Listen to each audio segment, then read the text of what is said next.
एक बार की बात है। एक पुराने हवेली में चीकू नाम का एक नन्हा लेकिन बहुत चालाक चूहा रहता था। वहीं उसी हवेली में झपाटी नाम की एक मोटी और हमेशा भूखी बिल्ली भी रहती थी। झपाटी का सपना था, इस चूहे को एक दिन जरूर पकड़ूंगी। लेकिन चीकू भी कोई साधारण चूहा नहीं था। वो हर बार ऐसा जाल बिछाता कि बिल्ली खुद उसमें फंस जाती। एक दिन की बात है। झपाटी ने सोचा, आज तो इस चूहे को पक्का पकड़ लूंगी। उसने रसोई में एक कटोरी में दूध रखा और पास ही छिपकर बैठ गई। चीकू ने दूर से देखा और मुस्कुराया। अबे इतनी आसानी से दूध मिलेगा, कुछ तो गड़बड़ है। उसने एक प्लान बनाया। एक पुरानी खिलौने वाली बिल्ली को ढूंढा और उसके ऊपर अपना पुराना स्वेटर डालकर बिल्ली जैसा दिखा दिया। फिर उस नकली बिल्ली को धीरे धीरे रसोई की ओर धक्का देकर भेजा।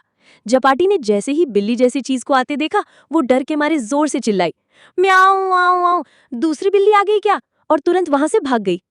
मजा यहीं खत्म नहीं होता। अगले दिन झपाटी ने सोचा, अब की बार चूहा खुद जाल में आएगा। मैं चूहों की पसंदीदा चीज पनीर से ट्रैप लगाऊंगी। चीकू ने फिर चालाकी दिखाई। उसने अपने सारे दोस्तों को बुलाया और कहा, चलो पार्टी करते हैं। सबने मिलकर पनीर खा लिया और जाते जाते ट्रैप में झाड़ू बांध दिया। जब झपाटी आई तो उसमें से चूहा नहीं, झाड़ू निकली और वो ऐसे चौंके कि उसके होश उड़ गए।